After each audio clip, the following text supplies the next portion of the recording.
امید ہے آپ سب خیریت سے ہوں گے۔ اگر آپ نے ابھی تک ہمارا چینل سبسکرائب نہیں کیا تو اسے ابھی سبسکرائب کر لیں اور بیل آئیکن کو دبانا بالکل بھی مت بھولیں۔ شکریہ۔ نمبر 8، ان لمیٹڈ لو۔ ان لمیٹڈ لو خلیل ابراہیم کارسو کی کہانی ہے، جو اپنی پیدائش کے وقت بحیرہ اسود کے گاؤں میں واپس آتا ہے۔ خلیل کو اس وقت فرار ہونے پر مجبور کیا گیا جب وہ صرف 5 سال کا تھا، جب اس کے والد کو مقامی کرائم بوس رضوان لیٹو نے قتل کر دیا تھا۔ 20 سال بعد خلیل اپنی بچپن کی محبت یاسمین سے شادی کرنے گھر واپس آیا ہے، لیکن جب رضوان کا بیٹا یاسمین کو قتل کرتا ہے تو اس کا مشن بالکل نئی سمت اختیار کرتا ہے۔ خلیل رضوان لیٹو کو تباہ کرنے کے واحد مقصد کے ساتھ ایک آدمی کی فوج بن جاتا ہے۔ Number 7، judgement. جب وہ ابھی لا اسکول میں تھی، جیلان کے والد کو ایک ایسے جرم کے لیے پھنسایا گیا جو اس نے نہیں کیا تھا۔ وہاں قانون ہے اور پھر انصاف ہے، اور جب سے اس کے والد کو جیل بھیجا گیا ہے، جیلان کو معلوم ہے کہ وہ کس طرف ہے۔ جیلان ایک دفاعی وکیل بن جاتی ہے اور ایک بہادر، متحرک اور لاپرواہ وکیل کے طور پر جانی جاتی ہے، جس کا اس کے ساتھی احترام کرتے ہیں، لیکن استغاثہ اور پولیس کے ساتھ مسلسل مشکلات میں رہتی ہے۔ الغاز ایک بےہودہ پروسیکیوٹر ہے جو کتاب کے مطابق سب کچھ کرتا ہے۔ اس کے والد استنبول پولیس ڈپارٹمنٹ کے قتل عام کے معزز سربراہ ہیں، اور یہ انہی کی طرف سے ہے کہ الغاز کو صحیح اور غلط کا ناقابل فہم احساس ملتا ہے۔ اس کے لیے قانون اور انصاف ایک ہی چیز ہے، لہٰذا جب جیلان کسی کلائنٹ کو صاف کرنے میں مدد کرنے کے لیے بیک چینل کی معلومات ڈھونڈتے ہوئے اس کے پاس آتی ہے تو الغاز اسے اپنے دفتر سے باہر پھینک دیتا ہے، لیکن اس کے بھائی پر قتل کا الزام لگنے کے بعد یہ جیلان ہے جس کے پاس وہ مدد کے لیے آتا ہے۔ نمبر 6، کنگ فشر۔ خالص آغا زیورات کی ایک بڑی سلطنت کا مالک اور کورہان خاندان کا سربراہ ہے۔ اگرچہ اس کا بیٹا اورہان اور سب سے بڑا پوتا فواد زیادہ تر کاروبار چلاتے ہیں، پھر بھی وہ کمپنی میں سب سے اہم فیصلے کرتے ہیں۔ اس کا چھوٹا پوتا فرید، جو اس کے بھائی فواد سے بہت مختلف ہے، ایک بہت ہی غیر ذمہ دار نوجوان بیچلر ہے جو ابھی بیرون ملک سے واپس آیا ہے، جہاں وہ تعلیم حاصل کرنے گیا تھا۔ خالص فرید کی لاپرواہی کو مزید برداشت نہیں کر سکتا اور وہ اپنی بیوہ بہو افاقت پر پابندی لگاتا ہے کہ وہ اسے شادی کے لیے ایک اچھی لڑکی تلاش کر کے دے۔ یہ خبر کہ خالص آغا اپنے پوتے کے لیے دلہن کی تلاش میں ہے، نیلے رنگ سے گازین ٹپ میں کاظم کی حویلی تک پہنچتی ہے۔ کاظم کے امیر ہونے کی واحد امید اس کی خوبصورت بیٹیاں سنا اور سیران ہیں۔ جب افاقت نے سنا کو دیکھا اور فیصلہ کیا کہ وہ فرید کے لیے صحیح لڑکی ہے، خاندان سنا سے شادی کے لیے ہاتھ مانگنے گازین ٹپ جاتا ہے، لیکن تقریب سے پہلے فرید اور سیران یہ سمجھے بغیر ایک دوسرے سے ملتے ہیں کہ وہ بھائی اور بھابھی بننے والے ہیں، اور فرید اس میں دلچسپی لیتا ہے۔ نمبر 5، گونل داگی۔ تانیر ایک نوجوان انوینٹر ہے جو موڑ کے بیچ میں واقع گدیلی نامی ایک چھوٹے سے قصبے میں رہتا ہے۔ تانیر اور اس کے کزن ویسل اور رمضان برسوں سے ہوائی جہاز بنانے کا خواب دیکھ رہے تھے، اور آخر کار وہ اسے بنانے میں کامیاب ہو گئے، اور ساتھ ہی وہ ایک کمپنی کو اپنے ہوائی جہاز کو دیکھنے اور اس میں سرمایہ کاری کرنے پر راضی کرنے میں کامیاب ہو گئے۔ کمپنی نے شہر میں ایک انجینئر بھیجنے کا فیصلہ کیا۔ یہ انجینئر ایک حیرت انگیز نام تھا، اس کے بچپن کا پیار دلک۔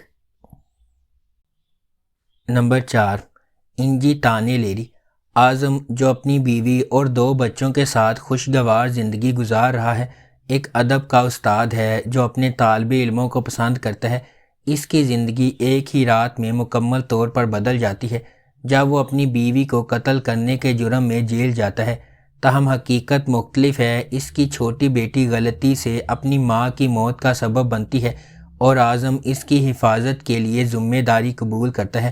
اعظم، جس نے 4 دیواری کے درمیان کئی سال گزارے ہیں، جیل سے باہر آنے پر اس کا ایک ہی مقصد ہے، اپنے بچوں کو ڈھونڈنا اور ان کے ساتھ کھانے کی میز پر دوبارہ بیٹھنا، لیکن یہ بالکل آسان نہیں ہوگا۔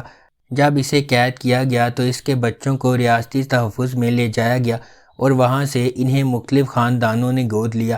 جب وہ جیل سے باہر آتا ہے تو وہ پہلی رات ایک گندے ہوٹل میں گزارتا ہے جسے وہ عام طور پر کبھی نہیں چنتا تھا۔ یہ وہ جگہ ہے جہاں وہ دلبر کے ساتھ راستے کراس کرتا ہے۔ نمبر 3، کیزل گونجا لار۔ کیزل گونجا لار مریم کی دل خراش کہانی سناتا ہے، جس کی شادی ایک اسلامی فرقے میں 14 سال کی عمر میں ہوئی تھی، اور اب وہ اپنی بیٹی زینب کو شیخ کے پوتے کی دلہن جیسا انجام بھگتنے سے روکنے کی کوشش کے لیے بہادری سے لڑ رہی ہے۔ اس کی بھابھی کی رہنمائی میں، جو فرقے کی ایک سابق رکن ہے، انہیں احساس ہوا کہ انہیں فرقے کے طاقتور چنگل سے زینب کو بچانے کے لیے بھاگنا چاہیے۔ ڈرتے ڈرتے اپنے منصوبوں کو اپنے ظالم شوہر سے چھپاتے ہوئے مریم کو پہلے سیکولر سائیکیٹرسٹ لیونٹ کے گھر میں دیکھ بھال کرنے والے کے طور پر پیسہ کمانا ہوگا، جو اس کی مدد کرنے پر راضی ہے۔ ان کے متصادم مذہبی اور ترقی پسند عقائد کے باوجود مریم اور لیونٹ جذباتی طور پر ایک ساتھ کھینچے جاتے ہیں، لیکن ان کی زندگی میں انتشار اور گہرا ہوتا جاتا ہے جب ان کی بیٹی کی شناخت ظاہر ہوتی ہے۔ نمبر 2، ون لو۔ ون لو مثالی دعا کی دل فریب کہانی سناتا ہے، جو ایک دیندار گھرانے سے تعلق رکھنے والے ایک دلکش آدمی سے نا امید محبت میں پڑ جاتی ہے، جس کی اقدار اس کی ماں کے ساتھ ٹکراتی ہیں۔ ایک طاقتور ڈرامہ تخلیق ہوتا ہے جب وہ اپنے اختلافات پر قابو پانے اور ہم آہنگی تلاش کرنے کی کوشش کرتے ہیں۔ ون لو مثالی دعا میں طاقتور ارتقاء کی کھوج کرتی ہے، جب اسے یونیورسٹی کے آغاز میں ایک ایسے شخص کے ساتھ محبت ملتی ہے جس کے عقائد اس کی والدہ کیول جیم سے متصادم ہوتے ہیں۔ ایک غیر متوقع پریگنینسی دعا کی زندگی کے منصوبوں کو الٹ پلٹ کرنے کے لیے تیار ہے، جس سے مختلف دنیا کے بنیادی 2 خاندانوں کو ہلا کر رکھ دیا ہے۔ فاتح کا تعلق ایک دیندار گھرانے سے ہے۔ وہ ایک سنجیدہ رشتہ ڈھونڈتا ہے جو اسے اس وقت ملتا ہے جب اسے اور دعا کی محبت ہو جاتی ہے۔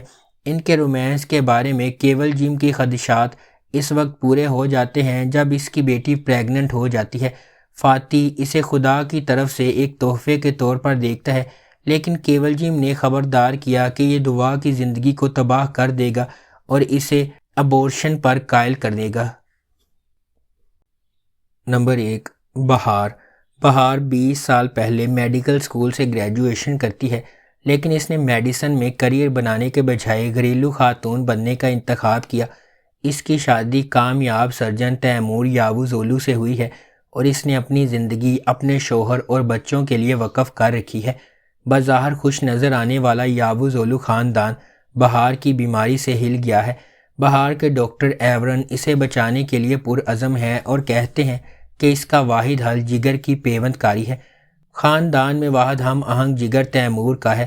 یاووزولو خاندان کے لیے، جن کا ایک بڑی حد سے تجربہ کیا جاتا ہے، کچھ بھی دوبارہ ویسا نہیں ہوگا۔ اگر آپ کو ہماری یہ ویڈیو پسند آئی ہے تو اسے لائک کریں، شیئر کریں اور ہمارے چینل کو سبسکرائب کرنا بالکل بھی مت بھولیں۔ آپ کا بہت بہت شکریہ۔